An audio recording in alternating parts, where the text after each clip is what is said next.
नमस्कार, good morning. Vijayadashami की आप सभी को हार्दिक शुभकामनाएं। आपके साथ मैं हूं ज्योत्सना बेदी। नमस्कार, मैं हूं आपके साथ नैना यादव। और आइए सबसे पहले सीधे आपको लेकर चलते हैं नागपुर, जहां पर आरएसएस का स्थापना दिवस की परेड इस समय चल रही है।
देख रहे हैं सीधे आरएसएस की परेड की। दरअसल हर बार परंपरा की तरह खासतौर से विजयदशमी के मौके पर जब स्थापना दिवस मनाया जाता है, एक तरह से देखा जाए तो पूरे 9 दिन ही स्थापना दिवस की एक अलग पर्व मनाया जाता है, लेकिन आज का दिन बेहद विशेष है। सरसंघचालक मोहन भागवत का जो संबोधन होगा वो भी आपको सुनाएंगे।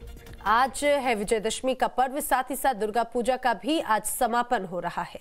आज मां दुर्गा की विदाई की जाएगी और उससे पहले महिलाएं सिंदूर खेलेंगी। पारंपरिक रिवाज के मुताबिक सिंदूर खेलने के बाद ही मां दुर्गा की विदाई की जाती है।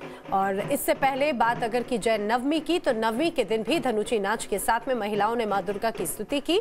और नौवीं के दिन खासतौर से बंगाल में हर दुर्गा पूजा पंडाल में इस धनुची नाच का आयोजन किया जाता है, जहां पर महिलाएं पारंपरिक ढोल की थाप पर हाथ में धुएं वाला एक पात्र लेती हैं और डांस करती हैं।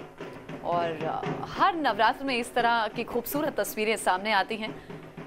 पारंपरिक ढोल की थाप पर हाथ में धुएं वाला एक पात्र लेकर डांस महिलाएं कर रही हैं। ये डांस मां दुर्गा के सम्मान में होता है और इसके बाद आज मां दुर्गा की विदाई की जाएगी।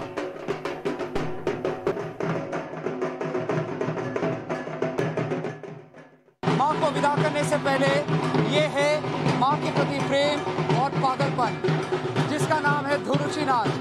ये बंगाली और दुर्गा पूजा की अस्तित्व के साथ जुड़ा हुआ है और इस नाच के साथ महिलाएं अपनी दुर्गा पूजा के प्रति जो प्रेम, भावना और श्रद्धा है उसको जताना चाहते हैं। एक ही शब्द है इसको दर्शाने के लिए। ये सिर्फ निहायत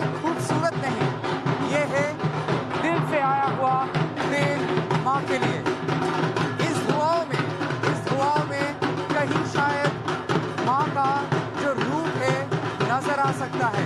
चारों तरफ लोग आ गए, लेकिन ये महिलाएं कौन क्या सोच रहे हैं, क्या देख रहे हैं, इसके बारे में नहीं सोच रहे हैं। अभी सोच रहे हैं क्या उनका भक्ति अपने जो शर्म है, शर्म के ऊपर जाके माँ के चरणों पे समर्पित हो सकता है। और ये महिलाएं अभी इस दुर्गा पूजा की जो भावना है उसमें पूरी तरह से खुद को समर्पित कर दिया है।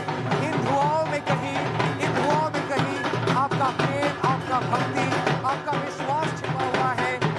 दुर्गा माँ उस तरफ और देवियाँ इस तरफ। इस नाच के साथ जैसे मैंने कहा पश्चिम बंगाल की संस्कृति जुड़ा हुआ है, दुर्गा पूजा की संस्कृति जुड़ा है। और अब आपको गुजरात के सुरेंद्र नगर हम लेकर चलते हैं, जहां राजपूत समाज की लड़कियों का तलवार के साथ गरबा आजकल पूरे देश में धूम मचा रहा है। जी हाँ, तस्वीर आपके सामने है, देखिए जरा। सुरेंद्र नगर के हलवत की ये तस्वीर आप देख रहे हैं, जहां पर पिछले 12 सालों से इसी तरह से तलवार के साथ में रास गरबा की परंपरा राजपूत समाज की लड़कियां निभाती हैं, और बेहद ही पारंपरिक, बेहद खूबसूरत अंदाज में।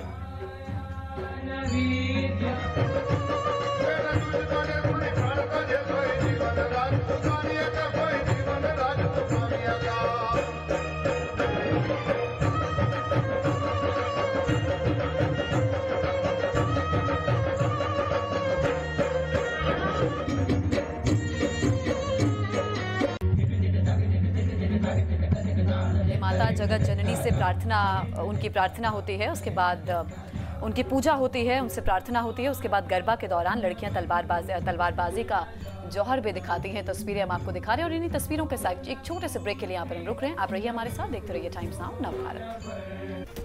नमस्कार, गुड मॉर्निंग। विजयदशमी की आप सभी को हार्दिक शुभकामनाएं। आपके साथ में हूं ज्योत्सना बेदी। नमस्कार, मैं हूं आपके साथ नैना यादव। और आइए सबसे पहले सीधे आपको लेकर चलते हैं नागपुर, जहां पर आरएसएस का स्थापना दिवस की परेड इस समय चल रही है।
देख रहे हैं सीधे आरएसएस की परेड की। दरअसल हर बार परंपरा की तरह खासतौर से विजयदशमी के मौके पर जब स्थापना दिवस मनाया जाता है, एक तरह से देखा जाए तो पूरे 9 दिन ही स्थापना दिवस की एक अलग पर्व मनाया जाता है, लेकिन आज का दिन बेहद विशेष है। सरसंघचालक मोहन भागवत का जो संबोधन होगा वो भी आपको सुनाएंगे।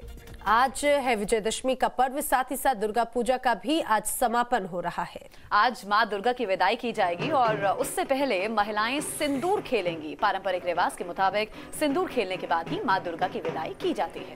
और इससे पहले बात अगर की जाए नवमी की, तो नवमी के दिन भी धनुची नाच के साथ में महिलाओं ने मां दुर्गा की स्तुति की। और नौवीं के दिन खासतौर से बंगाल में हर दुर्गा पूजा पंडाल में इस धनुची नाच का आयोजन किया जाता है, जहां पर महिलाएं पारंपरिक ढोल की थाप पर हाथ में धुएं वाला एक पात्र लेती हैं और डांस करती हैं। और हर नवरात्र में इस तरह की खूबसूरत तस्वीरें सामने आती हैं। पारंपरिक ढोल की थाप पर हाथ में धुएं वाला एक पात्र लेकर डांस महिलाएं कर रही हैं। ये डांस मां दुर्गा के सम्मान में होता है और इसके बाद आज मां दुर्गा की विदाई की जाएगी।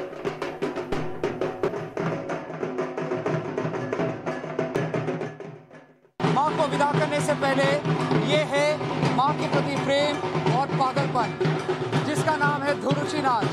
ये बंगाली और दुर्गा पूजा की अस्तित्व के साथ जुड़ा हुआ है और इस नाच के साथ महिलाएं अपनी दुर्गा पूजा के प्रति जो प्रेम, भावना और श्रद्धा है उसको जताना चाहते हैं।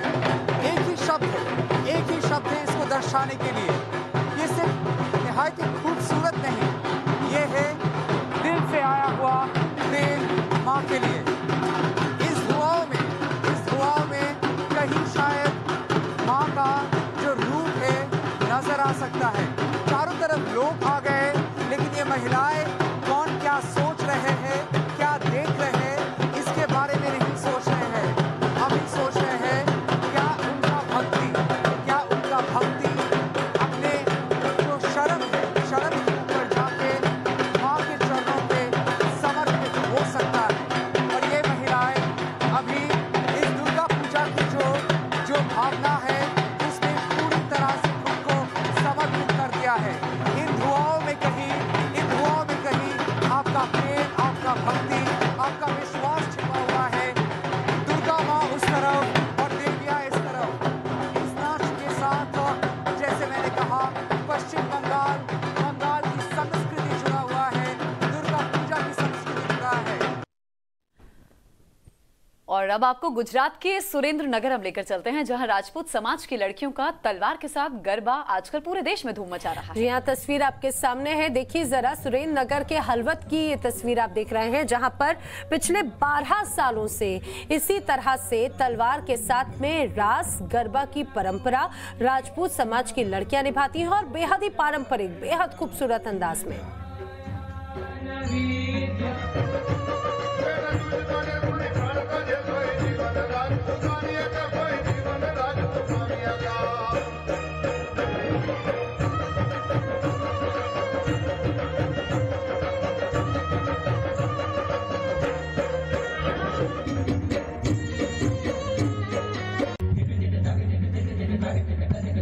माता जगत जननी से उनकी प्रार्थना होती है, उसके बाद उनकी पूजा होती है, उनसे प्रार्थना होती है। उसके बाद गरबा के दौरान लड़कियां तलवारबाजी का जौहर भी दिखाती हैं। तस्वीरें हम आपको दिखा रहे हैं और इन्हीं तस्वीरों के साथ एक छोटे से ब्रेक के लिए यहाँ पर हम रुक रहे हैं। आप रहिए हमारे साथ, देखते रहिए टाइम्स नाउ नवभारत। आरएसएस प्रमुख मोहन भागवत कार्यकर्ताओं को संबोधित कर रहे हैं, सुनते हैं। आधार पर एक तंत्र पर खड़ा करने की प्रक्रिया वो चल रही है, क्योंकि स्वतंत्रता क्यों चाहिए इसके बारे में भी अपने देश में संघर्ष हुआ। स्वतंत्रता के लिए संपूर्ण भारत में समाज के सभी वर्गों से, देश के सभी क्षेत्रों से लोगों ने परिश्रम किए, संघर्ष किए, बलिदान दिए, त्याग। स्वतंत्रता के दशक में दक्षिण भारत में वीरपांड्य कट्टेबोमन के नेतृत्व में जो हुआ संघर्ष ब्रिटिशों के साथ, उसकी घोषणा करते समय एक पढ़ा गया, उसको कुंडरा नाम के ग्राम में पढ़ा गया, इसलिए उसको कुंडरा डिक्लेरेशन कहते हैं। उसमें यह कहा गया कि ये जो विदेशी बाहर से आए हैं इनका रंग सफेद है, इसलिए पूजा में कपूर और भोजन में नमक महंगा हो जाएगा अगर हमने इनको यहां राज्य करने दिया तो।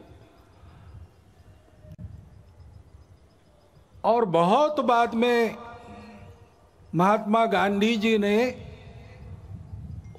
और एक सत्याग्रह की शुरुआत मुट्ठी भर नमक उठाते हुए की। कहते हैं कि उसके कारण अंग्रेजों के विशाल साम्राज्य की बुनियाद की मिट्टी खसकी। तो इस प्रकार कुछ समान भाव, समान से भाव सबके मन में थे, आपस में संपर्क नहीं था तो भी, और इसलिए ऐसी कई बातें समान सी पाई जाती है उस संघर्ष में। ऐसा एक संघर्ष हुआ और उसके फलस्वरूप हम 15 अगस्त को स्वतंत्र हुए। परंतु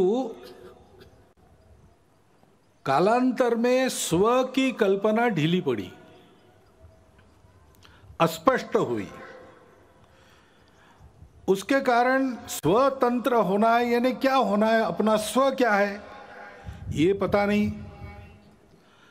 स्व का विस्मरण तो बहुत दिनों से चल रहा था और इसलिए स्व को भूल गए तो स्वजनों को भी भूल गए और अपने आपस में ही भेद इतने बड़े हो गए, उससे हम जर्जर हो गए। एक दूसरे को बराबरी से देखने के लिए तैयार नहीं, आपस में संघर्ष, पंथ, प्रांत, जाति, भाषा, सब प्रकार के भेद, जो विविधता थी उसकी चौड़ी खाइयां बन गई हमको बांटने वाली। और इसमें स्व का भी विस्मरण, ठीक से स्मरण नहीं रहा, विस्मरण हो गया। और इसलिए जो चुनौतियां उस समय की थी उसके सामने एक स्पष्ट नीति लेकर हम खड़े नहीं हुए। कभी इधर कभी उधर ऐसी ढुलमुल बात चली, इसका लाभ विदेशियों ने लिया। और जिस दिन हम स्वतंत्र हुए उस दिन स्वतंत्रता के आनंद के साथ साथ एक अत्यंत दुर्धर वेदना भी हमने अपने मन में अनुभव की। वो टीस अभी तक गई नहीं है, अपने देश का विभाजन हुआ। अत्यंत दुखद इतिहास है वो, परंतु उस इतिहास के सत्य का सामना करना चाहिए, उसको जानना चाहिए। जिस है उसको जानना चाहिए ताकि उसकी पुनरावृत्ति न हो, खोया हुआ वापस आ सके, खोए हुए बिछुड़े हुए वापस गले लगा सके। परंतु इस प्रकार की एकात्मता और अखंडता की पहली शर्त रहती है भेद रहित समताधिष्ठित समाज। पहले हमने अपने स्व को भुला दिया, स्वजनों को भुला दिया, तो भेद जर्जर हो गए। इसलिए हजारों मील दूरी से मुट्ठी भर लोग आए, हमसे बर्बर लोग आए और हमको पादाक्रांत करते चले गए। ये बार बार हुआ, एक बार नहीं हुआ। हूण शक बर्बर यवन आपने सुना है, तब से लेकर तो ब्रिटिशों के अपने यहां पर राजा बनने तक यही इतिहास हुआ। और इसलिए मूल जो अपना स्व है उसके आधार पर अपने स्वजन, उनके प्रति आत्मीयतापूर्ण व्यवहार ये होना चाहिए। क्योंकि अपने देश में उस स्व के विस्मरण के कारण, अपनों के विस्मरण के कारण जातिगत विषमता की समस्या बहुत पुरानी है। बहुत लोगों ने उस विषमता को हटाने के लिए प्रयास किया। विषमता मूलक जो व्यवस्थाएं थी उनको निकाल दिया, समताधिष्ठित व्यवस्था लाने का प्रयास किया। लेकिन व्यवस्था तो व्यवस्था है, वो एक ढांचा है। आखिर चलाने वाला उसका उपयोग क्या करता है उस पर निर्भर है। चलाने वाले के मन में अगर समता है तो व्यवस्था समता की पोषक होती है। व्यवस्था तो बदलेगी ही, विषमता मूलक व्यवस्था टिक नहीं सकती, अप्राकृतिक है। और इसलिए वो जाएगी ही, ठीक से जाए इसको देखना, इतना ही काम रहता है। लेकिन व्यवस्था बदलने के साथ साथ या उसके पहले मन बदलना चाहिए। भेद की भावना मन में रहती है, मन से वचन कर्म और वाणी में प्रकट होती है, और विचार में प्रकट होती है, व्यवस्था में प्रकट होती है। और इसलिए उस व्यवस्था के साथ साथ इस मन को बदलने का प्रयास होना चाहिए। संघ के स्वयंसेवक सब प्रकार के प्रयास करते हैं। बुद्धि से वाणी निकलती है, विचार से आदमी बोलता है, तो उस विचार में समाज के भेद बढ़ाने वाली भाषा नहीं चाहिए, समाज को जोड़ने वाली भाषा चाहिए। उतार चढ़ाव आते रहते, उल्टे सीधे प्रसंग होते रहते हैं। हर प्रसंग पर भाष्य करते समय, लोगों को राह दिखाते समय उनको आपस में जुड़ने की, प्रेम को बढ़ाने की भाषा होनी चाहिए। संवाद सकारात्मक हो, इसलिए सामाजिक समरसता मंच के माध्यम से, गतिविधि के माध्यम से संघ के स्वयंसेवक ये काम कर रहे। व्यवस्थागत व्यवहार भी बदले, इसलिए मंदिर, पानी, स्मशान सबका एक हो, यहां से प्रारंभ हो, इसका प्रयास भी अनेक वर्षों से स्वयंसेवक कर रहे, धीरे धीरे आगे बढ़ रहे। सब प्रांतों में प्रयास चल रहा है, परंतु मन से जाने के लिए तो मिलना पड़ेगा, बातचीत होनी पड़ेगी, अनौपचारिक बातचीत होनी पड़ेगी। और इसलिए पर्व त्योहारों में आपस का मेलजोल, मिलजुल कर जयंतियां, पुण्यतिथियां, विशेष उत्सव, इनको करना। जैसे समाज मिलता जुलता है, वैसे परिवार भी समाज के विभिन्न वर्गों के आपस में मित्रता करे। आना जाना, उठना बैठना, पर्व त्योहारों पर एक दूसरे के घर जाना, परिवार सहित घर पर बुलाना, इस प्रकार के अनौपचारिक पारिवारिक संबंध उत्पन्न हो। ये काम संघ की शाखाओं के माध्यम से और सामाजिक समरसता मंच नामक गतिविधि से संघ स्वयंसेवक कर रहे हैं, क्योंकि भेद रहित समताधिष्ठित समाज स्वातंत्र्य के टिकने की गारंटी है और राष्ट्र के एकात्मता का अधिष्ठान है। भारत की अखंडता और एकात्मता की ये जो श्रद्धा है, वो कोई नई बात नहीं है, भारत में चलती आई हुई बात है, सनातन काल से चलती आई है। उसके लिए लोग काम भी करते आए हैं। हमारे इतिहास में प्राचीन समय से लेकर अब तक बहुत उदाहरण है, बहुत पर्व ऐसे हैं जिससे बार बार इस एकात्मता का और अधिष्ठान मजबूत बनाया गया है। श्री गुरु तेग बहादुर जी महाराज का 400 सालावा प्रकाश वर्ष है। उनका बलिदान क्यों हुआ था?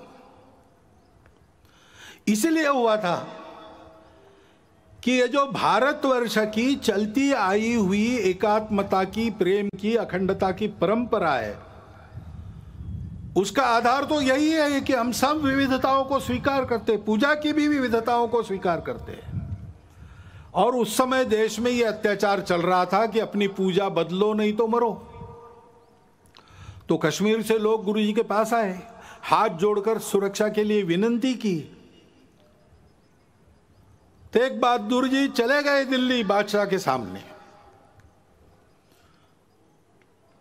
और अपनी धर्म श्रद्धा का परिचय देते हुए उनका बलिदान हुआ।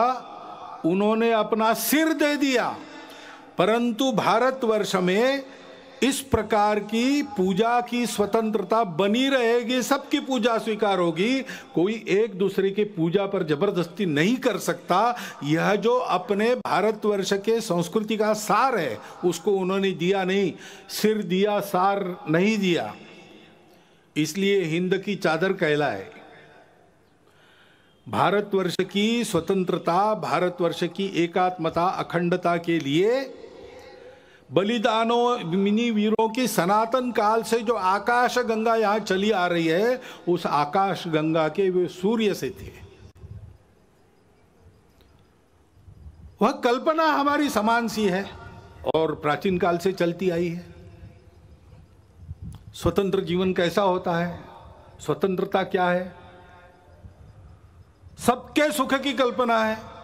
मंत्र पुष्प में हम कहते हैं अपुत्रा पुत्रिणः सन्तु पौत्रिणः अधना सधना सन्तु सर्वे सन्तु निरामया। सर्वत्र का भला, ऐसा कहते हैं।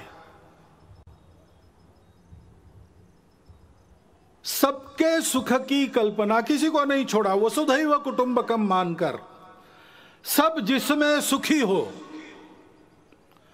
और सबको एक साथ सुखी करने वाला, मनुष्य मात्र के तीनों पुरुषार्थ एक साथ साधने वाला, मनुष्य समूह सृष्टि को एक साथ सुखी कर सकने वाला, अर्थ कामों को नियंत्रण में रखकर मोक्ष की तरफ चलाने वाला, यह जो धर्म है उस धर्म का आविर्भाव अपने यहां हुआ। वो अध्यात्म आधारित है, अनुभूति आधारित है। हमारे स्वतंत्रता की वह आध्यात्मिक कल्पना है और इसलिए हम जानते हैं पसायदान में उस स्वतंत्र सुखी जीवन की कल्पना ज्ञानेश्वर महाराज ने की है। जे खड़ांची व्यंकटी सांडो तया सत्कर्मी रतिवाड़ो भूता परस्परे पड़ो मैत्र जीवान से दुरितान से तिमिर दावो विश्व स्वधर्म सूर्य पाओ जो जे वांछील तोते लाहो प्राणी जाता। फिर से सबके सुख की कल्पना है, सबके कामना पूर्ति की कल्पना है, परंतु आधार क्या है? दुष्टों के बारे में भी ये कहा उनका टेढ़ापन जाए, उनकी अच्छे कामों में रुचि बढ़े, प्राणी मात्र में परस्पर सौहार्द प्रेम आत्मीयता का संबंध हो, सबके संकट दूर हो, सब अपने अपने स्वधर्म को अनुभूत करके चले, स्वधर्म पर चले, तब सबकी इच्छाएं पूरी होगी। प्राणी जात सुखी होंगे, जिनमें प्राण है वो सब सुखी होंगे, सुख दुख का अनुभव कर सकने वाले सब सुखी होंगे। रविन्द्रनाथ टैगोर ने बाद में कहा, कोई अलग बात नहीं की, चित्त जथा भय शून्य उच्च जथा शिर।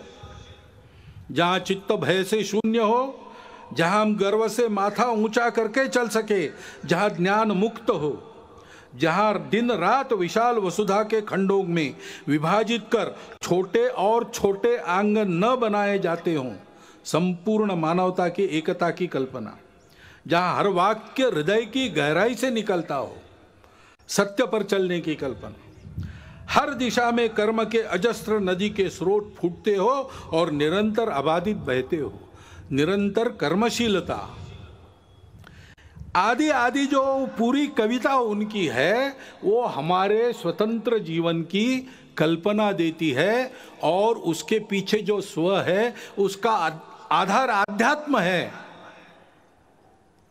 स्पष्ट करती है। और इसलिए योगी अरविंद जिनकी 150वीं जयंती है, उन्होंने भी यही बात कही है, हमारे स्व का अधिष्ठान स्पष्ट किया है, हमारे राष्ट्रीयता की कल्पना को उच्च रव से कहा है।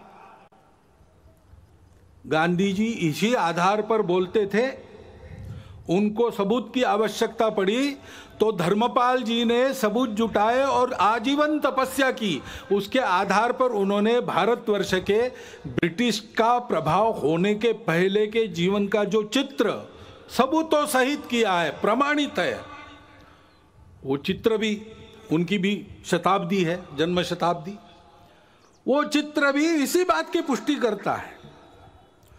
हमारी इस स्व की कल्पना का आधार अध्यात्म आधारित परस्पर व्यवहार था, संतुलित व्यवहार था, आत्मीय व्यवहार था। उसको हम धर्म कहते हैं और उस धर्म के उदय से सब सुखी होते हैं। सावरकर जी ने कहा कि जब ऐसा हिंदू समाज खड़ा होगा संगठित, तो वो गीता की ही बात करेगा और अपने उद्देश्य को वसुधैव कुटुंबकम यही बताएगा, क्योंकि हम किसी को पराया मान ही नहीं सकते। ऐसा हमारा जो आध्यात्मिक राष्ट्रीयता का स्व है, वो उदय होने से दुनिया के सारे झगड़े समाप्त होंगे, खोया हुआ संतुलन वापस आएगा, और ऐसा मानव धर्म उदित होगा, हिंदू धर्म उदित होगा, तो फिर परिणाम ये भी होगा कि मनुष्यों के कलहों पर जिनके दुकान चलते हैं और उनके खोए हुए संतुलन पर जो अपना उल्लू सीधा करते हैं, उनके दुकान बंद हो जाएंगे। और इसलिए हम देखते हैं कि ये न हो, भारत एक विकास के राह पर, बड़ा बनने की राह पर चल पड़ा है, ये हो ना पाए, हिंदू समाज अपने स्व को समझ ना पाए और वैसे ही कटा बटा रहे, इसलिए बहुत प्रयास चल रहे। जो जो भारत का है उसकी निंदा करना, जो जो भारतीय है उसकी निंदा करना, भारत के जीवन की, भारत के धर्म की, भारत की परंपरा की, इतिहास की, वर्तमान की, व्यवस्थाओं की, सबकी निंदा करना, भारतीयों के हृदय में स्वयं के बारे में ही अश्रद्धा उत्पन्न करना, ऐसे प्रयास चलते हैं। इतने प्राचीन जीवन से दुनिया देख रही है कि उस जीवन में इतने लंबे समय से चलते हुए मूल्य है। मनुष्य जीवन को स्थिरता देके, सुख देते, टूटन से बचाते, अधपतन से बचाते, ऐसे मूल्यों से युक्त हमारा जीवन है। उन मूल्यों पर हमला होता है, बोल के भी होता है, निंदा करके भी होता है, और विभिन्न माध्यमों से बहुत सूक्ष्म रीति से भी होता है। ऐसा स्थूल और सूक्ष्म एक सांस्कृतिक आक्रमण भी लगातार चल रहा है, इस भय से कि अगर ये सारी बातें भारत में ठीक हो गई तो हम नहीं चल पाएंगे। और गठबंधन भी ऐसे लोगों ने बना लिया है, सम्मिलित प्रयास करते। और भारत में हम देखते हैं कि इसको पहचान कर इसके उपाय में चलना चाहिए, समाज को ठीक दिशा में चलाने के प्रयास करने चाहिए। सब ऐसा नहीं करते। विशेषकर इसके व्यवस्था को चलाने का भारत के जो दायित्वधारी लोग हैं, राज्यों में है, केंद्र में है, सब लोग हैं। लेकिन कभी कभी ऐसा व्यवहार दिखता है, यानी एक भारत का ही राज्य है, दूसरा भी भारत का ही राज्य है, उसकी पुलिस आपस में युद्ध करती है, गोलियों से लोग मारे जाते हैं। हम एक देश के वासी हैं कि क्या है? अपनी राजनीतिक स्पर्धा के चलते और सरकारों का विरोध खड़ा होता है, पार्टियों का है, चलता है, लेकिन सरकारी व्यवस्था के अंदर व्यवस्था तो एक है, संविधान के तहत बनी है। संविधान के तहत हम फेडरल स्ट्रक्चर है, लेकिन संविधान के तहत ही we the people of India, हम एक देश के लोग हैं, हमारा एक देश है, व्यवस्थाएं हमने फेडरल बनाई है, लोग फेडरल नहीं है। संपूर्ण जन एक राष्ट्र है। लेकिन ऐसा पोषक व्यवहार सत्ता में बैठे लोगों का भी होता हुआ नहीं दिखता। तो समाज को कहां से उद्बोधन मिलेगा, कहां से पथ प्रदर्शक पाथेय मिलेगा? अपने राजनीतिक उल्लुओं को सीधा करने के लिए ऐसे छल कपट चलते हैं, उसमें समाज के मन का क्या होता है, समाज में जो भेद है उनको मिटाया जाता है कि उनको और चौड़ा किया जाता है, इसकी परवाह न करते हुए होता है। अब समाज को ही बचना पड़ेगा इन बातों को पहचानते हुए, क्योंकि ये षड्यंत्र चलते हैं। असंतोष उत्पन्न करना निमित्त तो मिलते ही है, इतने बड़े समाज में, इतने लंबे चौड़े देश में छोटा भी निमित्त है, उसको प्रचार के साधनों के आधार पर बहुत बड़ा करके बताना, असंतोष उत्पन्न करना, आपस में विरोध उत्पन्न करना, जाति से जाति को लड़ाना, प्रदेश से प्रदेश को, भाषा से भाषा को लड़ाना, कलह उत्पन्न करना और आतंक का वातावरण उत्पन्न करते हुए इसको शमन करना चाहने वाले शक्तियों को दबाने का प्रयास करना और एक तरह से देश में अराजकता उत्पन्न हो, ऐसा प्रयास करना, ये भी प्रयास चल रहे हैं। और तकनीकी के आधार पर नई नई बातें जो आ रही, वो और आग में घी डालने का काम कर रही। नियंत्रण नहीं है उसका, OTT प्लेटफॉर्म्स है, उस पर कैसे कैसे चित्र आते हैं, क्या क्या आता है। अभी तो कोरोना में बालकों के हाथ में भी मोबाइल आ गया और ऑनलाइन तो देख ही रहे, और क्या देखते क्या नहीं इसका कोई नियंत्रण नहीं, और OTT प्लेटफॉर्म पर क्या दिखाना इसका भी कोई नियंत्रण नहीं। देश में तरह तरह के नशीले पदार्थ आते, उनकी आदतें बढ़ रही है, वो कैसे रोकी जाए, कैसा हो पता नहीं। उच्च वर्ग से लेकर तो बिल्कुल आखिरी आदमी तक समाज के जितने भी स्तर है सब में भयंकर व्यसन, और उस व्यापार से आने वाला पैसा किसके हाथ में जाता है हम सबको पता है। देश विरोधी कार्यों में उसका उपयोग होता है, सीमा पार के देश उसको प्रोत्साहन करते हैं। ऐसी सारी बातें चल रही है और अनियंत्रित बातें भी बढ़ रही है। बिटकॉइन जैसी करेंसी है, किस राष्ट्र का किस नियम का उस पर नियंत्रण है मुझे नहीं पता। एक स्पर्धा खड़ी हो रही है। इन सब बातों को नियंत्रित करना, समाज के हित में चलाना, ड्रग्स जैसे व्यसनों का पूर्ण निराश हो इसका प्रयास करना, ये शासन को करना चाहिए, करना पड़ेगा। परंतु शासन तो अपना काम आज नहीं कल करेगा, करने का प्रयास कर भी रहा है, वो यशस्वी आज न कल होगा, परंतु तब तक के लिए इसका बचने का और बाद में भी बचने की क्या बात है, कैसे होगा। तो अपने यहां पर एक वाक्य सर्वत्र लिखा मिलता है, मन का ब्रेक उत्तम ब्रेक। समाज का मन तैयार होना चाहिए, नई पीढ़ी का मन तैयार होना चाहिए। बालकों का, शिशुओं का मन घर में तैयार होता है। नव तरुण होने के बाद जब दुनिया में जाता है और दुनिया के आगे खड़ा होता है तो उस व्यक्ति को क्या लेना क्या नहीं लेना, क्या ठीक है क्या गलत है, इसका विवेक जो मिलता है वो घर से तैयार होके मिलता है, माता पिता के आचरण के उदाहरण से मिलता है, घर में जो अपनी कुलरीतियां पद्धतियां चलती है उसके संस्कारों से मिलता है। उनको ठीक करने से बहुत सारी बात बिना शासन के भी हम कर पाएंगे, और इसलिए कुटुंब प्रबोधन की गतिविधि हमारे स्वयंसेवक चलाते हैं। सप्ताह में एक बार कुटुंब के लोग बैठते और आपस में संवाद करते हैं, मुक्त चर्चा करते हैं।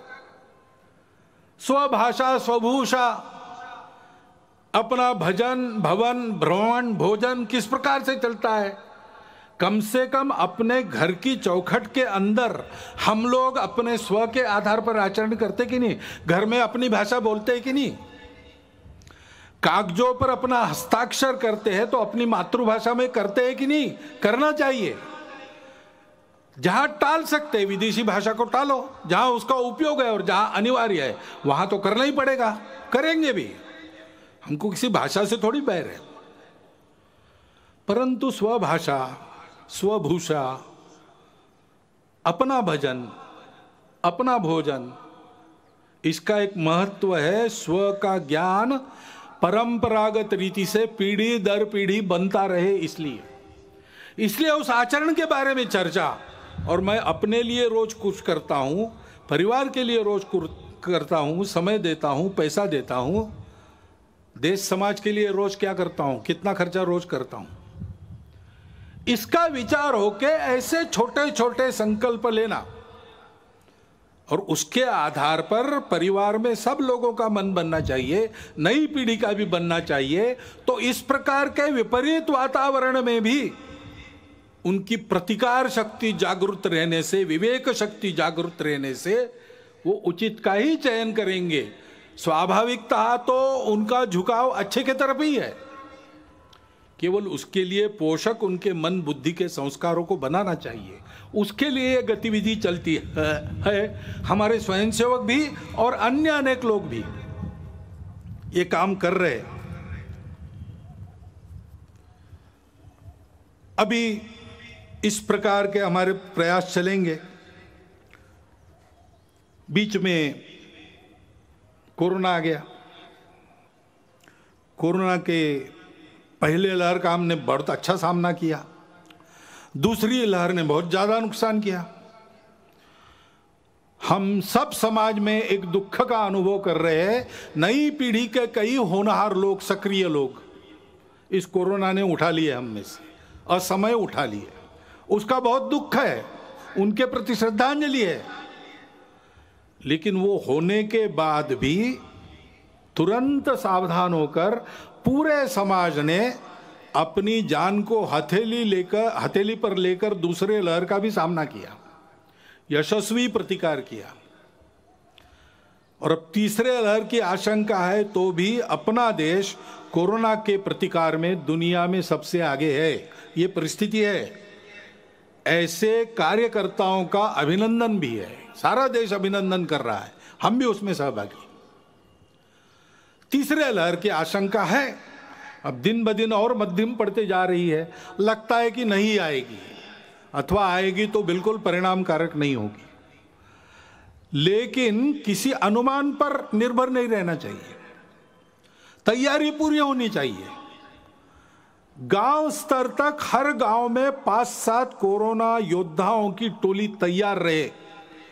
इसलिए संघ ने देश भर में प्रशिक्षण का कार्यक्रम लगभग पूरा कर लिया है और उसके आधार पर इस कोरोना से लड़ाई होगी, ठीक से होगी। आएगा नहीं ऐसी आशा करते हैं, लेकिन आएगा तो क्या करना उसकी पूरी तैयारी है और हम इस कोरोना को मात देंगे। उसके नुकसान हुए हैं, 2 साल चला तो आर्थिक क्षेत्र में नुकसान हुआ है, बहुत नुकसान हुआ है, परंतु हमारा समाज उससे दबा नहीं है। आर्थिक क्षेत्र में भी उस नुकसान को पूरा करने का आत्मविश्वास दिखता है, लोग बोलते हैं। और किसी किसी आर्थिक अर्थायाम के क्षेत्र में तो सब पूर्ववत हो गया और आगे बढ़ गया, ऐसा भी वृत्त आता है। स्व के बारे में अपने समाज की प्रवृत्ति निश्चित रूप से बढ़ी है। अभी राम मंदिर का धन संग्रह हमने किया गांव-गांव जाके, तो वहां भी यही अनुभव आया। स्फूर्त रूप से समाज के सभी जाति वर्गों का, सभी भौगोलिक क्षेत्रों से उत्तम सहयोग मिला और एक ही भावना के कारण कि कुछ हमारा हमने वापस लाया है, उसको खड़ा कर रहे हैं। सब लोग राम की पूजा करने वाले लोग नहीं थे, परंतु सबका योगदान है, सबका उत्साह है और वो स्व प्रकट भी हो रहा है, वो उत्साह प्रकट भी, उस आत्मविश्वास का परिणाम भी दिख रहा है। अभी ओलंपिक और पैरा ओलंपिक में कितने मेडल, ओलंपिक में 1 गोल्ड, 2 सिल्वर और 4 ब्रॉन्ज, यानी स्वर्ण, रौप्य और कांस्य। और पैरा ओलंपिक में 5 स्वर्ण, 8 रौप्य और 6 कांस्य पदक हमारे खिलाड़ियों ने प्राप्त की। ये उत्साह कहां से आया? बहुत परिस्थितियां उनकी बदली है ऐसा नहीं है, परंतु देश के लिए कुछ कर गुजरने की प्रवृत्ति बनी है।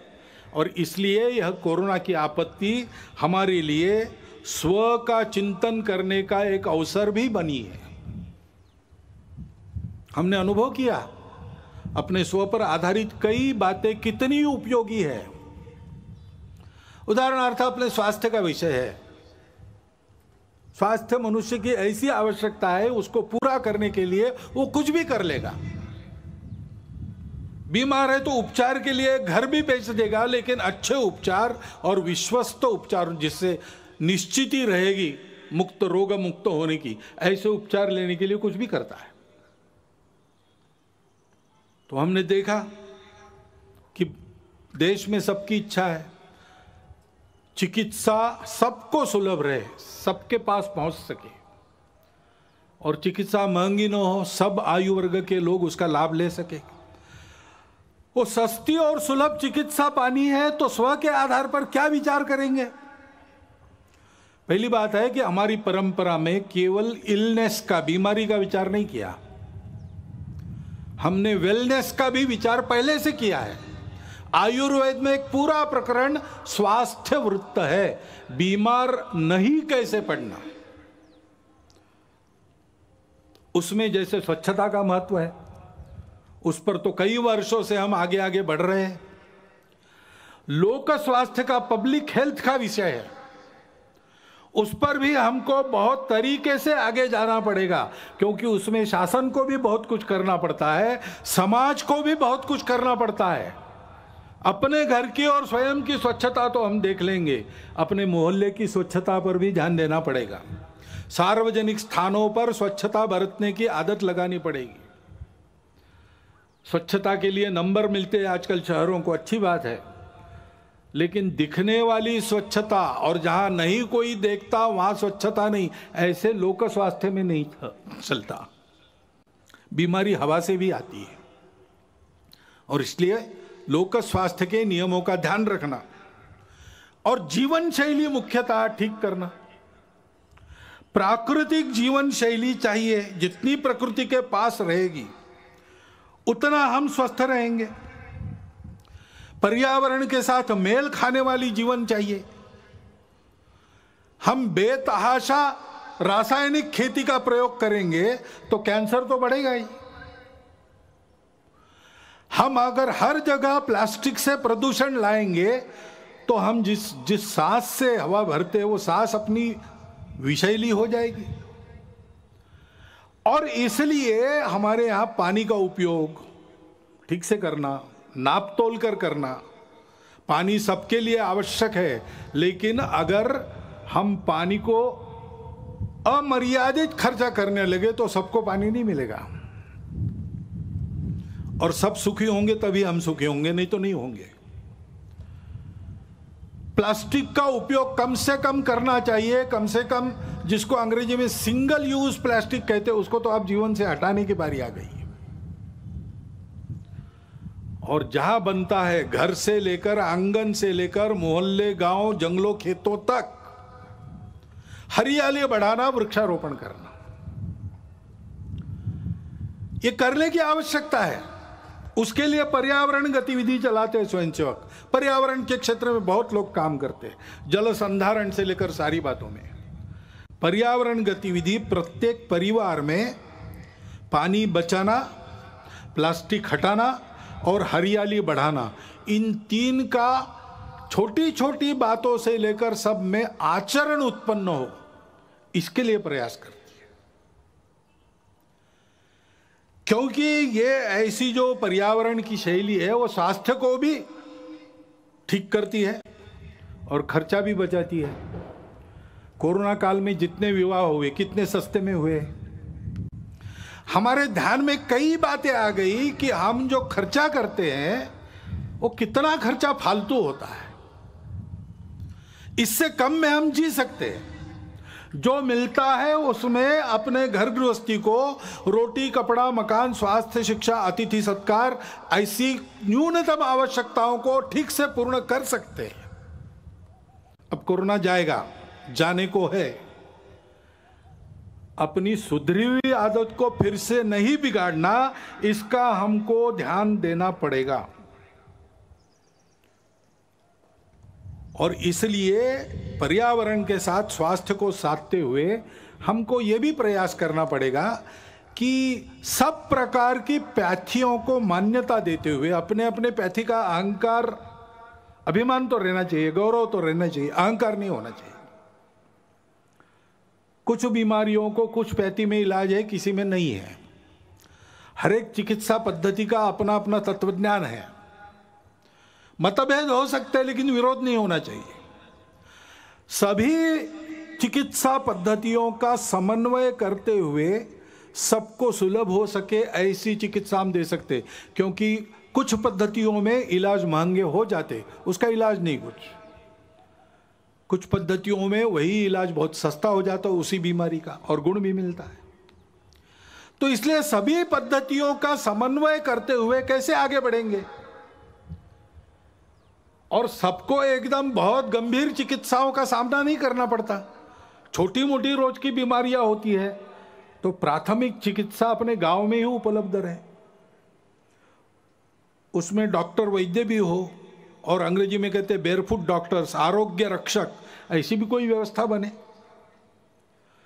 थोड़ी अधिक चिकित्सा करनी है तो जिला केंद्र पर सबके लिए उपलब्ध रहे, और बहुत उच्च स्तरीय, बहुत गंभीर चिकित्सा अगर आवश्यक है तो एक एक विभाग केंद्र पर, कमिश्नरी के केंद्र पर या बड़े कस्बों में उसकी व्यवस्था उपलब्ध रहे। इस प्रकार का एक तंत्र खड़ा करना पड़ेगा। ऐसा समग्र स्व के आधार पर सोचते हैं तो सबको सुलभ और सस्ती चिकित्सा का प्रबंध अपने देश में हो सकता है। वही बात आर्थिक मामलों की है। हम जानते हैं विश्व में जो प्रचलित अर्थव्यवस्था है उसके कारण कई समस्याएं भी खड़ी है और समस्याओं का उत्तर उस व्यवस्था के पास नहीं है। सभी देशों में उसका पुनर्विचार चल रहा है। बहुत उत्साह से जिन बातों की उद्घोषणा आर्थिक जगत पहले करता था, आज उसने वो करना बंद कर दिया है, अंतर्मुख होकर विचार कर रहा है। तीसरा रास्ता कौन सा है? तीसरा रास्ता हम दे सकते हैं। हमारे परंपरागत आर्थिक चिंतन की जो दृष्टि है वो पूर्ण है, अधूरी नहीं है। हमने उस स्व के आधार पर ये चिंतन किया है। एक शाश्वत सत्य हम पहले बताते हैं कि भाई अर्थशास्त्र क्यों है? मनुष्य की कामना पूर्ति के लिए साधन उपलब्ध कराने का शास्त्र, ऐसा वो मानते हैं। हमारे यहाँ थोड़ा आगे गए, हमने कहा कि सुख प्राप्ति का वो है और एक का सुख हो नहीं सकता, सबका सुख चाहिए। इसलिए जितनी प्रजा है उसके सुख का वो शास्त्र है। जिन्होंने जन्म लिया है वो सब सुख को प्राप्त हो तो सभी सुखी होंगे। और ये सुख कहाँ मिलता है? सुख बाहर नहीं है, सुख अंदर है। और इसलिए अंदर के सुख को प्राप्त करेंगे तो बाहर की वस्तुओं से हम पर्याप्त सुख ले सकते हैं। अपने अंदर ही है वो, लेकिन उसके लिए बाहर की वस्तुएं पर्याप्त हो सकती है। नहीं तो सिद्धांत तो प्रचलित सिद्धांत कहता है means are limited, ends are endless. हमारे यहाँ इस सत्य को मान्य करके कहा है कि ऐसी अवस्था में अगर उपभोग करना है तो संयम आवश्यक है, क्योंकि सुख उसमें नहीं है, वस्तु में सुख हमारे अंदर है। तो बांटकर खाओ, उस सुख के पीछे बहते मत जाओ, सुख पर तुम्हारा नियंत्रण चाहिए। और इसलिए संयम पूर्ण उपभोग, न्यूनतम आवश्यक जितना है उतना उपभोग, क्योंकि यह सब हमारा नहीं, मेरी अपनी प्रॉपर्टी नहीं है। इस पर मालकियत किसकी है? किसी की नहीं। ईशावास्यमिदं सर्वम, भगवान का बनाया है, भगवान का है। उसने उसका यथोचित उपयोग जिसके लिए रखा है वो लेगा। सबका होने के बाद बचेगा, उसमें मैं अपने को चलाऊंगा। तेन त्यक्तेन भुंजित। मनुष्य प्राकृतिक और मानव निर्मित धन का स्वामी नहीं है, विश्वस्त है। उसको दो हाथों से कमाना है, लेकिन उसके आधार पर सारी सृष्टि को चलाना है, 1000 हाथों से बांटना है। इस दृष्टि के आधार पर अपने यहां का आर्थिक विचार खड़ा है, वो एकांतिक नहीं है। उसमें मनुष्य को सृष्टि के अंग के नाते देखा गया है। सृष्टि का मालिक नहीं, कॉन्करर नहीं, कॉन्करिंग द नेचर गलत बात है, नर्चरिंग द नेचर। सृष्टि से जितना चाहिए उतना लेना और दाम दुगना वापस करना, गिविंग बैक। इस आधार पर हमारा अर्थ विचार खड़ा है। और इसलिए वो एकांगी नहीं है, वो सब जगह परिवार की कल्पना करता है। कृषि श्रेष्ठ है कि उद्योग श्रेष्ठ है कि व्यापार श्रेष्ठ है? अरे भाई, तीनों अपने अपने जगह श्रेष्ठ है, तीनों को मिलकर चलना चाहिए। उद्योग चलेगा मालिक के लिए चलेगा कि मजदूर के लिए? अरे भाई, मालिक मजदूर बीच में जो व्यापारी है वो और ग्राहक, सबको एक परिवार मानकर सबके हित का विचार करके चलेगा। सबको अपना अपना कर्तव्य पूरा करते हुए संयम से बरतना पड़ेगा, तब सबकी कामना पूर्ण होगी। इस प्रकार के आर्थिक विचार के आधार पर आज के देशकाल परिस्थिति में क्या सुसंगत हो सकता है? हमारा प्रदीर्घ जीवन रहा है, उस प्रदीर्घ जीवन में हमने भी पुरुषार्थ किया है। और ईस्वी सन 1 से लेकर तो 17वीं सदी तक हम दुनिया के सर्वसमर्थ आर्थिक देश थे। विलियम डैलिरिम्पल वगैरह डाटा दे रहा है। ये अगर वस्तुस्थिति है तो हमारे इतने लंबे आर्थिक अनुभव से हमने जो शाश्वत तत्व निकाले हैं उसके आधार पर हमको चलना पड़ेगा। जमाना बदला है, ऊपर ऊपर का परिवर्तन उतना जरूर करना पड़ेगा। विश्व भी अब 2-4 हजार साल चला है अर्थ पुरुषार्थ में, उसका भी कुछ अनुभव है, वहां से भी जो उपयुक्त है वो लेना पड़ेगा। स्वदेशी को काल सुसंगत बनाना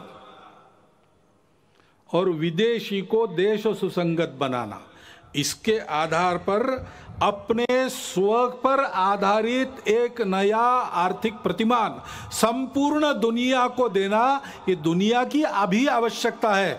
और स्वातंत्र्य में हमारे स्व के प्रगटीकरण का एक स्वाभाविक आविष्कार है, इसकी चिंता हमको करनी पड़ेगी।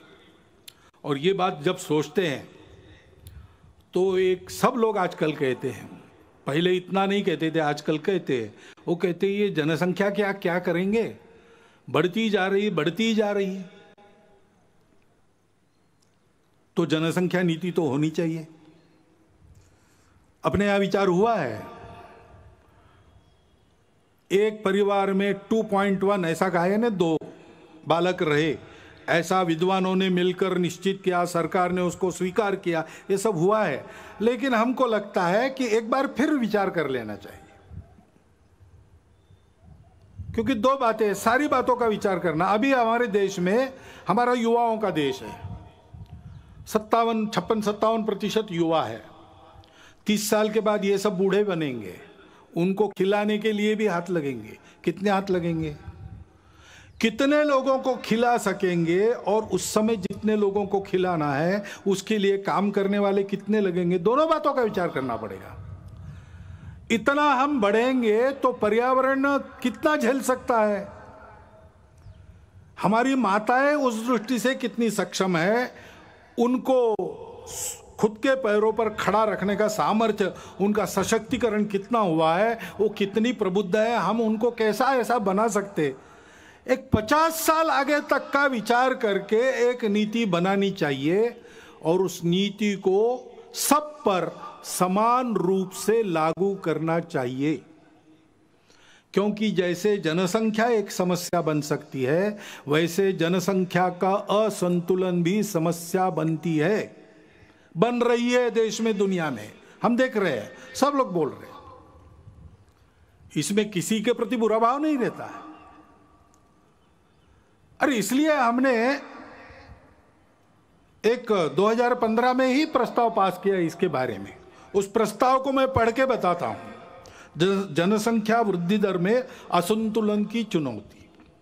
देश में जनसंख्या नियंत्रण हेतु किए गए विविध उपायों से पिछले दशक में जनसंख्या वृद्धि दर में पर्याप्त कमी आई है, लेकिन इस संबंध में अखिल भारतीय कार्यकारी मंडल का मानना है कि 2011 की जनगणना के पांथिक आधार पर किए गए विश्लेषण से विविध संप्रदायों की जनसंख्या के अनुपात में जो परिवर्तन सामने आया है, उसे देखते हुए जनसंख्या नीति पर पुनर्विचार की आवश्यकता प्रतीत होती है। विविध संप्रदायों के प्रति जनसंख्या वृद्धि दर में भारी अंतर, अनवरत विदेशी घुसपैठ व मतांतरण के कारण देश की समग्र जनसंख्या, विशेषकर सीमावर्ती क्षेत्रों की जनसंख्या के अनुपात में बढ़ रहा असंतुलन देश की एकता, अखंडता, सांस्कृतिक पहचान के लिए गंभीर संकट का कारण बन सकता है। विश्व में भारत उन अग्रणी देशों में था जिसने 1952 से ही जनसंख्या नियंत्रण के उपायों की घोषणा की थी, परंतु सन 2000 में जाकर ही वह एक समग्र जनसंख्या नीति का निर्माण और जनसंख्या आयोग का गठन कर सका। इस नीति का उद्देश्य सकल प्रजनन दर की आदर्श स्थिति को 2045 तक प्राप्त कर स्थिर व स्वस्थ जनसंख्या के लक्ष्य को प्राप्त करना था। ऐसी अपेक्षा थी कि अपने राष्ट्रीय संसाधनों और भविष्य की आवश्यकताओं को ध्यान में रखते हुए प्रजनन दर का यह लक्ष्य समाज के सभी वर्गों पर समान रूप से लागू होगा। परंतु 2005-6 का राष्ट्रीय प्रजनन एवं सार्थ सर्वेक्षण सन 2011 की गणना के 0 से 6 आयु वर्ग, 0 से 6 आयु वर्ग के पांथिक आधार पर प्राप्त आंकड़ों से असमान सकल प्रजनन दर एवं बाल जनसंख्या अनुपात का संकेत मिलता है। यह हमारा प्रस्ताव है, तो इसलिए सुझाव हमारे ऐसे और भी लिखा है, पूरा नहीं पढ़ता हूं। लिखित भाषण में उपलब्ध है। देश में उपलब्ध संसाधनों, भविष्य की आवश्यकताओं एवं जनसांख्यिकीय असंतुलन की समस्या को ध्यान में रखते हुए देश की जनसंख्या नीति का पुनर्निर्धारण कर उसे सब पर समान रूप से लागू किया जाए। सीमा पार से हो गई अवैध घुसपैठ पर पूर्ण रूप से अंकुश लगाया जाए। राष्ट्रीय नागरिक पत्रिका का निर्माण कर इन घुसपैठियों को नागरिकता के अधिकारों से तथा भूमिकरित के अधिकार से वंचित किया जाए। जो अनधिकृत प्रवेशकारी लोग हैं वो हमारे देश में बसने वाले, सदियों से बसने वाले, पीढ़ी दर पीढ़ी बसने वाले नागरिक बने हुए, किसी के प्रति ये बात नहीं है। और देशवासियों का ये आह्वान है कि जनसंख्या में असंतुलन उत्पन्न कर रहे सभी कारणों की पहचान करते हुए जन जागरण द्वारा देश को जनसांख्यिकीय असंतुलन से बचाने की सभी विधि सम्मत प्रयास करें। कैरो में एक परिषद हुई थी राष्ट्रों की, उसमें सबके साथ अपने देश का जो अधिकृत संकल्प है, डॉक्टर मनमोहन सिंह उस समय प्रधानमंत्री थे, उस संकल्प के बाहर इसमें कुछ भी नहीं है, सब उसके मर्यादा के अंदर है। क्योंकि कुछ ऐसी परिस्थितियां आती है, अभी जैसे एक अचानक आ गया, वायव्य सीमा के पार तालिबान खड़ा हो गया। अब तालिबान का पूर्व चरित्र क्या है हम सब जानते हैं, और उसकी जो बातें हो रही है वो दो प्रकार की हो रही है। कभी कहता है कि अच्छे रहेंगे, कभी कहता है कि नहीं हम वही है पहले से। तो इसका एक स्पष्ट संकेत है कि हमसे सावधान रहना चाहिए। और तो और उस समय उसका समर्थन करने वाले जब खड़ा हुआ तब रशिया भी था, तुर्कस्तान भी था, चीन और पाकिस्तान तो आज भी है। अब तालिबान बदला भी होगा, पाकिस्तान बदला है क्या? ऐसा तो बिल्कुल नहीं है। चीन का इरादा भारत के बारे में बदला है क्या? ऐसा तो बिल्कुल नहीं है। और इसलिए यह मानते हुए भी हृदय परिवर्तन हो सकता है, बुरा से बुरा आदमी भी बदल सकता है, बातचीत से, संवाद से बातें हल होती है, प्रेम से, अहिंसा से मामला ठीक हो सकता है, इसको मानना चाहिए, इसके प्रयास भी जारी रखने चाहिए। लेकिन अपनी सावधानी, अपनी तैयारी को पूर्ण रखते हुए हमको सजग भी रहना चाहिए। हमारी सीमा सुरक्षा और अधिक चाक चौबंद होने की आवश्यकता है। जहां बार बार आक्रमण होते वहां तो ठीक ही है, लेकिन जहां नहीं होते ऐसा हम कहते हैं, लेकिन चोरी छुपे होते रहते हैं। सागरी सीमा है, हमारे सागरी प्रदेश में जो टापू है, देश के अंदर की बातें हैं, इन सबको बहुत अच्छा करना चाहिए।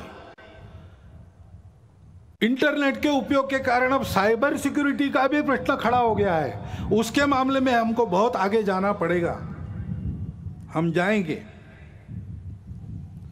और ऐसी बातों का परिणाम अंदर उपद्रवी लोगों के मनोबल पर न हुआ तो भी वो कुछ न कर सके, ऐसा हमको ठीक रखना पड़ेगा। अभी अभी जम्मू कश्मीर में होकर आया, वहां सामान्य जनता को 370 हटने के अच्छे लाभ मिल रहे हैं, उसको तो मानते हैं, लेकिन और आगे बढ़ते हुए उनका देश के साथ सात्मीकरण हो, इसके प्रयास बढ़ाने की आवश्यकता है। मन से एक होना चाहिए। भारत से किसी भी भारतीय के रिश्ता लेन देन का नहीं है। हम भारत माता के पुत्र हैं, हम भारत के अंग हैं। कश्मीर की जनता को, उसके मन में उस भावना को हमको विकसित करना पड़ेगा। इस दृष्टि से शासन के, समाज के, दोनों के प्रयास चल रहे हैं और बढ़ने चाहिए, उसमें गति आनी चाहिए। ये अगर हम करते हैं तो फिर आतंकवादियों की गतिविधियों का भी बंदोबस्त करना पड़ेगा। अभी 370 हटने के बाद उनके प्रति जो डर था वो भाग गया। अब वो डर से ही काम लेते थे, तो उस डर को वापस लाना उनके लिए आवश्यक है।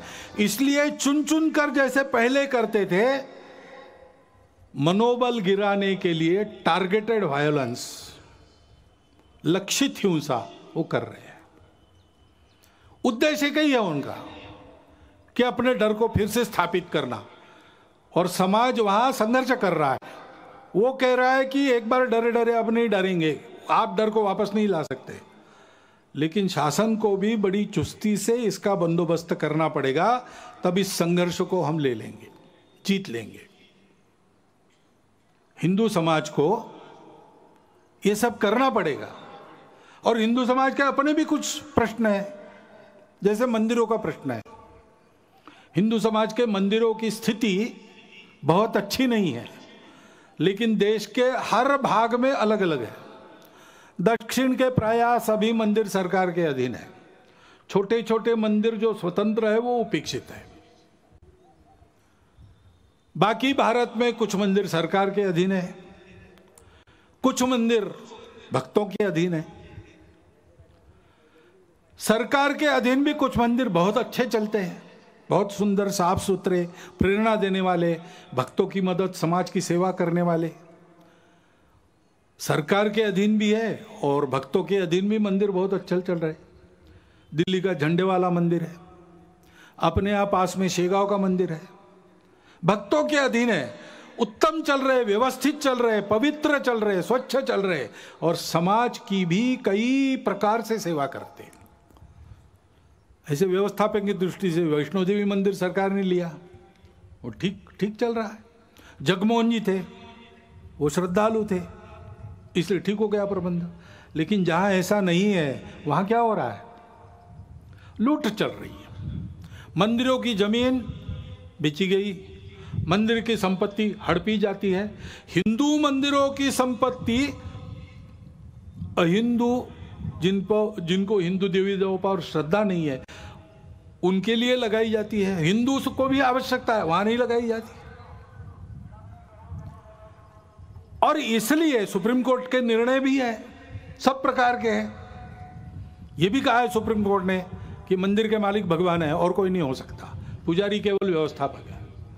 यह भी कहा है सुप्रीम कोर्ट ने कि सरकार व्यवस्था उत्पन्न करने के लिए कुछ समय तक ले सकती है, 1, 2, 3 वर्ष, उसके बाद वापस करना पड़ेगा।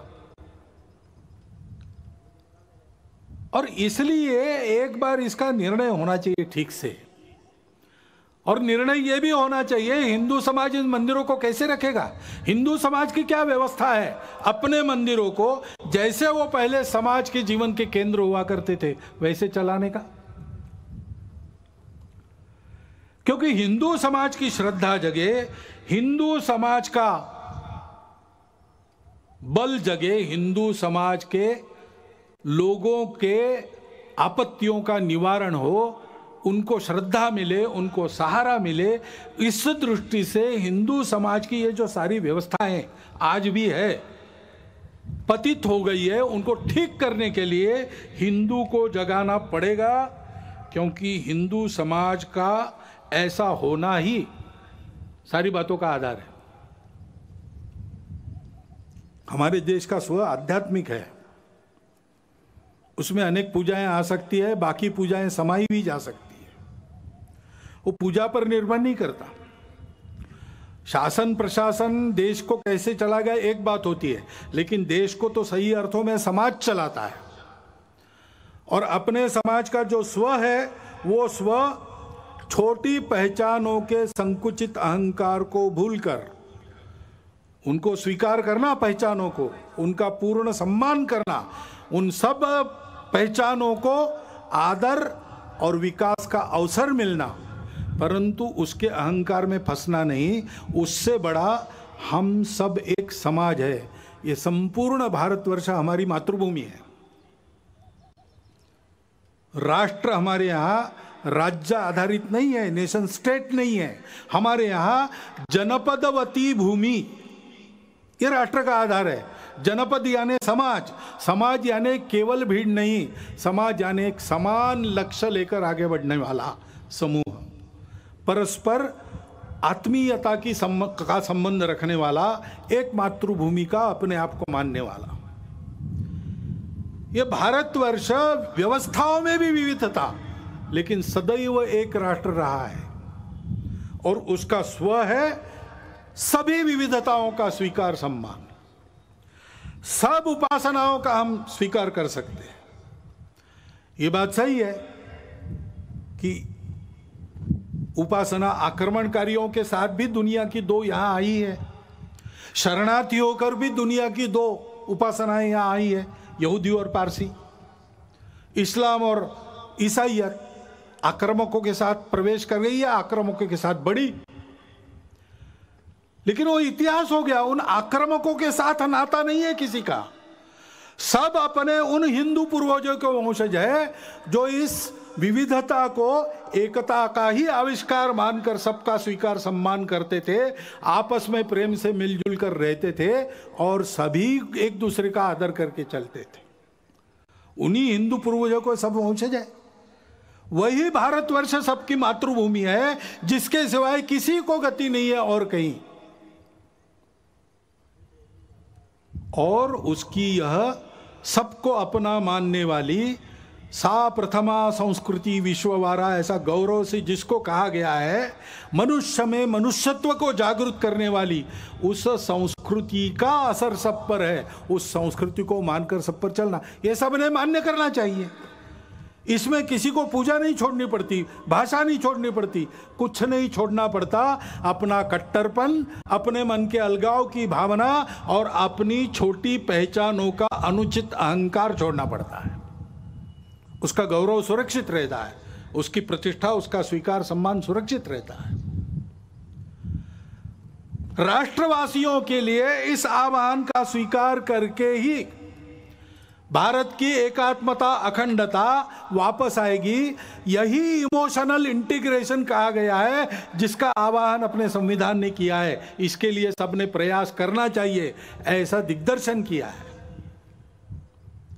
और यह सारा तब समझेंगे लोग जब हिंदू समाज ऐसा होकर दिखेगा। हम अपने छोटे छोटे अहंकार भूलकर सबको अपनाने की नियत रखें। हमारी संस्कृति तो सबको अपनाती है, हमको डर नहीं लगना चाहिए किसी को अपनाते समय। डर लगता है क्योंकि हम दुर्बल हैं। हमको शक्ति संपन्न होना पड़ेगा। मैं शंकर का वह क्रोधानल कर सकता जगती क्षार क्षार, ऐसा बल होना पड़ेगा। लेकिन जगती को क्षार नहीं करना है, भूभाग नहीं, शत शत मानवों के हृदय जीतने का निश्चय।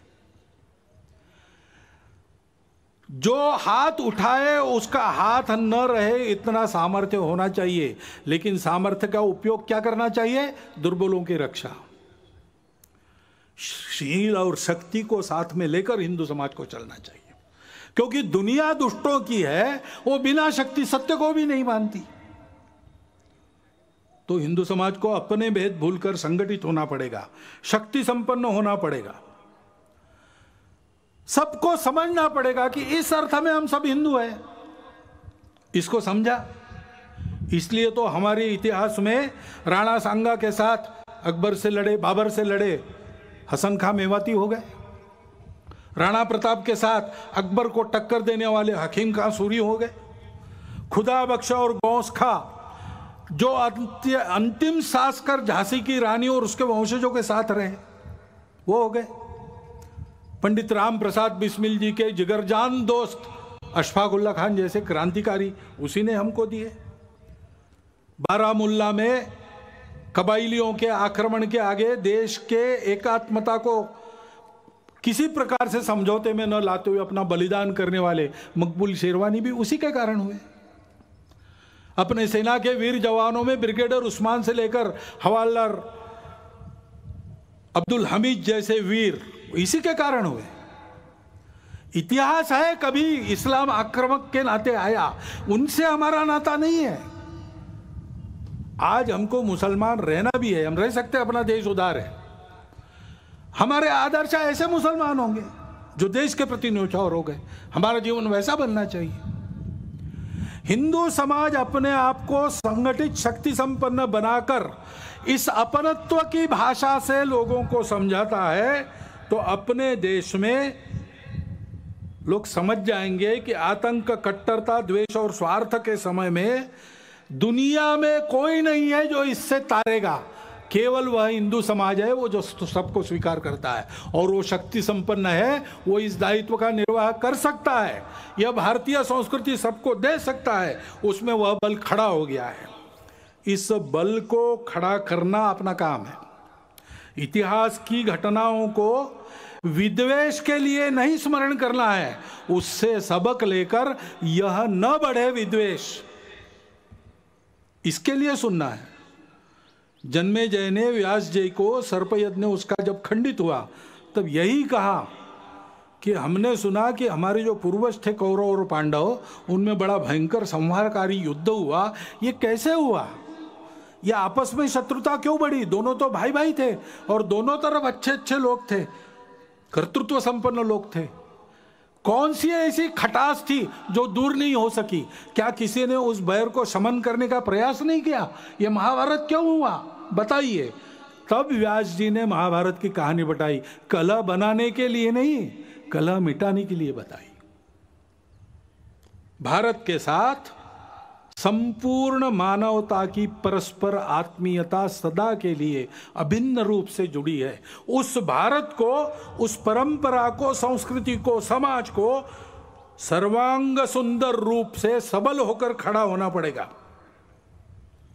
हम सबको हिंदू के नाते व्यक्तिगत स्तर पर बल, साहस, तितिक्षा, धैर्य, ओज, शारीरिक, मानसिक, बौद्धिक तीनों प्रकार का इसकी साधना करनी होगी।